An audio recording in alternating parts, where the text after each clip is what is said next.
Hello, welcome to Sophie & Co. I'm Sophie Shepard-Natte. An apparent chill between US and Russia is causing alarm around the world.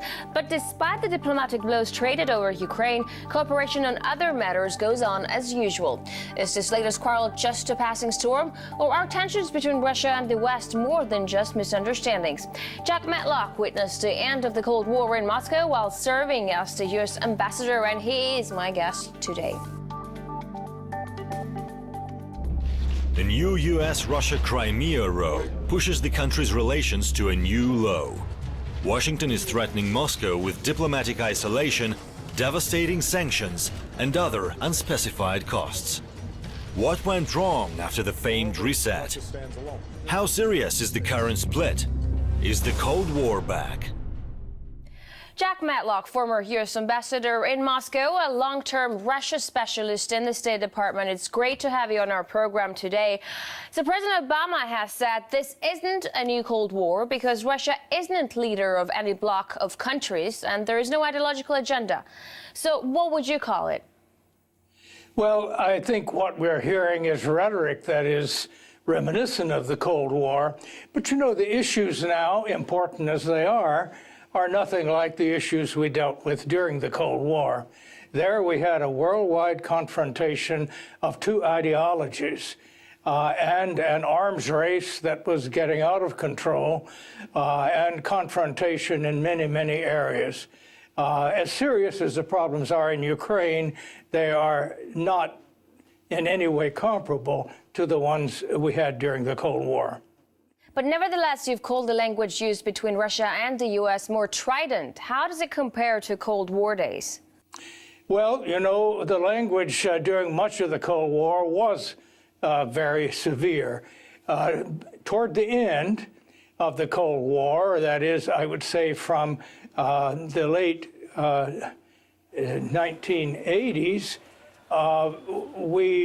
both sides tried to lower the rhetoric, to work with our problems privately, and to concentrate publicly on those things that we could agree upon. And that, at the time, when Edward Shevardnadze was foreign minister of the Soviet Union and Mikhail Gorbachev was first general secretary and then president, over a few years, we developed I would say, a close working relationship so that we could avoid much of the rhetoric and accusations in public. But it would seem like our foreign ministers these days also have a very close working relationship. They meet all the time. What was so different back in your days? Why was the relationship warmer then? Was it maybe because Moscow's policies were more in line with what Washington wanted? Well, I think there are a number of complicating things, and I agree that it is a very good thing that our foreign ministers are working together, and as far as I know, their personal chemistry is just fine. But I think that the number of issues that have arisen with our publics are really based upon false understandings of what happened in the past. And this has created sometimes public issues over matters that probably shouldn't be that big an issue. Well, let's talk about false understandings. You've also said that failure to appreciate how the Cold War ended has had a profound impact on Russia-US relations. What exactly do you mean by that? Well, you know, there are several things here. One is a lot of people feel that the Soviet Union broke up because it lost the Cold War. Now, that gets everything entirely mixed up. We negotiated an end to the Cold War under terms that were advantageous both to the West and to the Soviet Union. And the Cold War had ended before the Soviet Union broke up. The Soviet Union broke up because of internal pressures, and not because of the West. But like you said, end of the Cold War and breakup of the Soviet Union are two different issues that people get mixed up all the time. But you've argued the Cold War didn't end with victory for the West, but disadvantages, but they were advantages for both sides. But here's what an average Russian will tell you right now. They will tell you the decade after the fall of the Soviet Union was the worst time in their lives, and that was when Moscow blindly followed Washington's lead. And they would ask you, where is the advantage in that? Well, you know, all I can say is that it was not we, Americans or Westerners, who brought the Soviet Union down. The person who played the key role in that was the elected president of Russia, Boris Yeltsin. So if if the Russians don't like what happened, they need to look at their own political past and not blame outsiders. But do you think, as a man who was heavily involved in all these negotiations back then, do you think the U.S. could have taken a different approach or could have done something differently at that point? You mean after the Cold War ended Yes. and the Soviet Union broke up? Yes. Well, at the time, I had hoped that we could negotiate a security structure in Europe that would include Russia and the East Europeans. And I opposed at the time the way that NATO was expanded. On the other hand, I recognize now, looking back, that Russia really did not make any proposals that seemed to be acceptable in the 90s. So I think we got into a pattern of what I consider inconsiderate actions by the West. They were not meant to offend Russia. They had other reasons, but they were accepted in Russia as being offensive. And I would just repeat, as we started, I don't think this is a new Cold War, and I think the main thing now is for everybody to concentrate on how Ukraine can solve its internal divisions, because the basic problem in Ukraine is internal. And unfortunately, the external influences have tended to pull it apart. And that includes Russia's influence, Sure, which has not been helpful. Before we get to Ukraine, because we are going to get to Ukraine, I would like to discuss a little bit more the misconceptions that there are between America and Russia at this point, if I may. I know that we saw an attempt to reset relations between President Obama and President Medvedev's administration. So why right now are relations between the two countries at their lowest since the Cold War?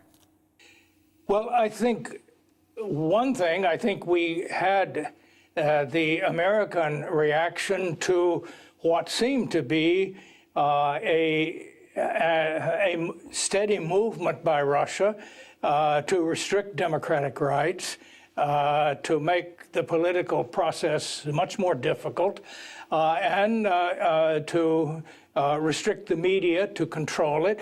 In other words, to introduce some of the problems the Soviet Union had that were associated with the Cold War.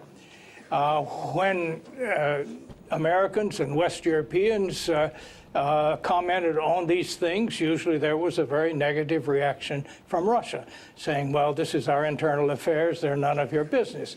Well, they were internal affairs, and yet they did affect the rest of the world's view of Russia and of its leadership and of the ability to do business with Russia. And I think that such things as, for example, in the United States, the Magnitsky Act, which I thought was unnecessary and should not have been passed, but then the reaction of the Russian Duma was actually damaging to Russia's interest. So these emotional issues tended to simply intrude upon cooperation where our interests really were similar. So like you said, the U.S. blames Russia for the downfall of the relationship. Russia blames the U.S. Is there a truth somewhere in the middle? Well, I think the time has come to say, let's draw the line on all of this. Let's go back to square one, so to speak, and look at where our interests lie. Now, the fact is that the things that threaten us all are things like the deterioration of the environment, the global warming, the spread of disease, poverty, violence and conflict in areas, terrorism. These real problems are international. We need cooperation to deal with them. And to have disputes over pieces of land and abstract ideas, such as sovereignty and territorial integrity, these are important things. But basically, it is keeping us from concentrating on the issues that we need to cooperate if we're going to be successful in the future. And I think we need to simply step back, stop some of the current arguments and say, look, let's see how we can put our heads together and find a way satisfactory to both of us to cooperate. All right, Mr. Matlock, we're going to take a short break right now, but we will be back with Jack Matlock, former U.S. ambassador to Russia, to discuss the impact of Ukraine upon the U.S.-Russia relations and the way out of the crisis, so stay with us.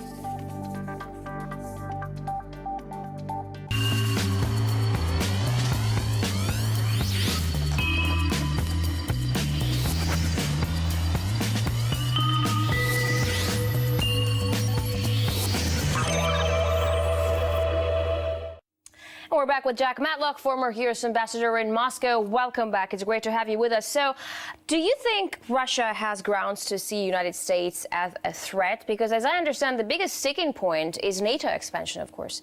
The U.S. broke a promise not to expand eastwards after German reunification. I might even think that you may have been at that meeting at Malta in '89. So why is the West so appalled when Russia resists the expansion of NATO to its borders?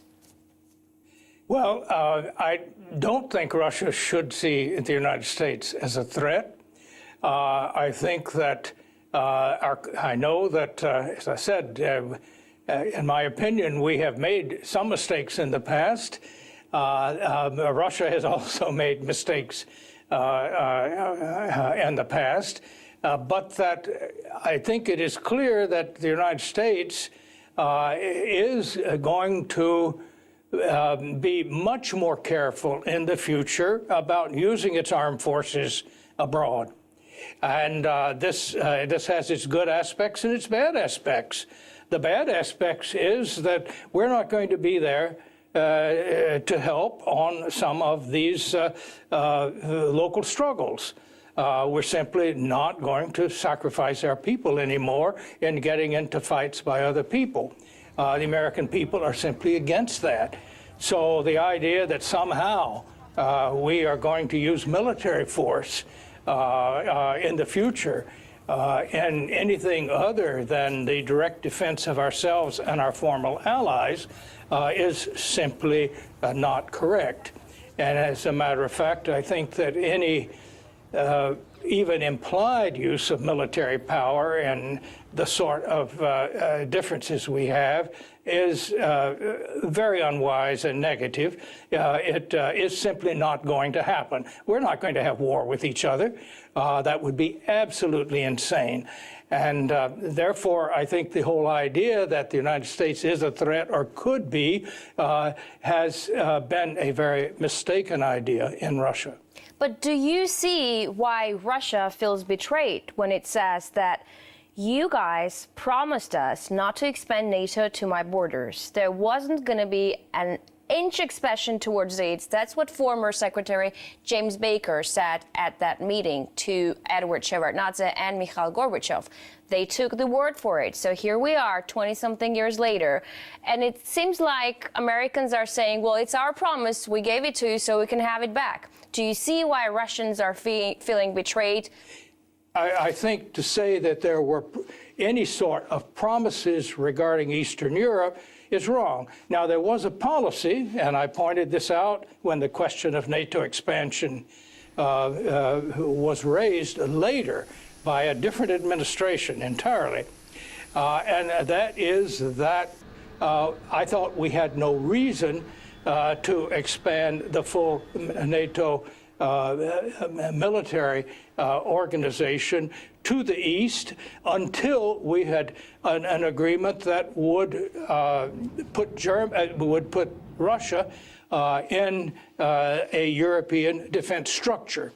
However, it was not the decision of the United States, oh, we've got to expand NATO.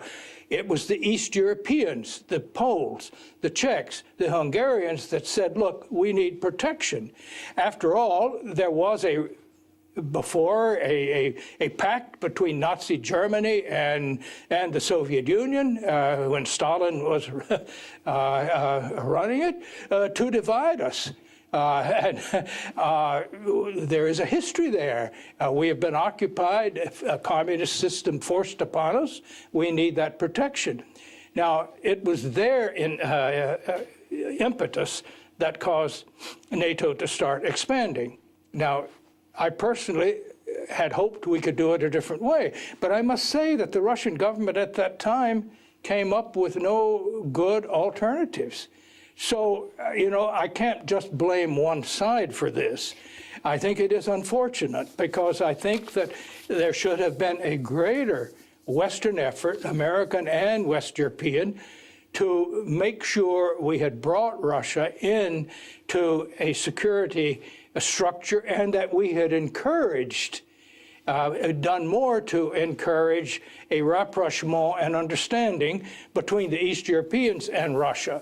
I don't think for Russia, NATO expansion to its borders is an arguable point, because when they say, NATO expansion to our borders threatens our national security, they're not being sly. They really mean it. I mean, I'm sure you, being a representative of a great country, can imagine what American reaction would be if a military organization expanded towards American borders. So, what's the way out? I mean, the only way out is not to expand towards Russian borders anymore, no?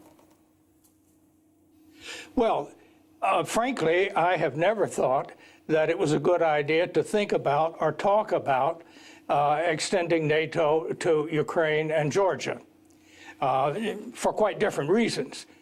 Georgia still has internal problems, and we shouldn't take on any ally that has unresolved internal problems. In the case of Ukraine, the majority of the Ukrainians don't want to be in. I don't know why NATO would want it. And I'm pretty sure that, practically speaking, NATO will not accept either Ukraine or Georgia. So, frankly, I don't think that was ever a practical responsibility. I think Russia overreacted to that prospect, and I would have advised much earlier simply putting it on ice by giving assurances that it won't happen. And I certainly would hope that assurances like that can be given today. However, let me point out that with Ukraine, the sort of pressures that Russia was putting on Ukraine, cutting trade and so on, enormous pressures to keep them from making economic agreements with the EU, I think that was highly improper and has created a lot of the tension that has since been developed. So this is not just a case of one side threatening the other. It is a case that Russia and the West and the U.S., in getting involved in what is a divided Ukraine, have tended to divide the country rather than unite it. I think they all should step back and start thinking about ways we can help the Ukrainians get together, because they are still deeply divided. You have also said that Ukraine should look to the example of Finland if it wants to avoid being torn apart between East and the West. Why hasn't it done so in the 20-something years of independence? Is the pull from the two sides was just too strong? Well, as yet, I think there has not emerged a leader who is able to unite the country. I don't know about the current leader. Maybe, and I would hope he would be able to. I do think that in the process, Russia has at times, in fact, fairly steadily, encouraged one side rather than the other. And, you know, I think we outsiders have to understand both Russia and Ukraine are suffering from the Soviet heritage and all of the problems that had. It was the same country, after all, for many years. And many of the institutions have grown out of Soviet institutions in both countries. But I do think that if Ukraine is to stay together, there needs to be a leadership that can unite the people. And certainly they need to make Russia an official language. And I would think that if it can be structured properly, a federal system is appropriate for them. But this is something Ukrainians have to do. And I don't think outsiders should try to force it upon them. I've said, you know, and written, maybe they should talk to the Finnish leaders. How did Finland manage to have such good relations with Russia and stay independent? I think there are lessons there. Like you said, in the background of the crisis, other aspects of U.S.-Russia cooperation haven't stopped yet. I mean, we still have the NATO transit route to Afghanistan through Russia, also the Syrian and the Iranian problem. Will this crisis soon melt away and the cooperations will continue, or will this crisis halt the cooperations on other issues as well? Well, it probably doesn't help them a great deal, although I must say I think Russia's interests basically are not different from American or West European interests in these things. Certainly, I don't think Russia would welcome an Iran with nuclear weapons. So I would certainly hope we can still cooperate to keep that from happening. In the case of Syria, Americans are puzzled why Russia, you know, seems to be happy with a Syrian leadership that kills its own people. But on the other hand, we all should be wary of what might follow if the current regime falls.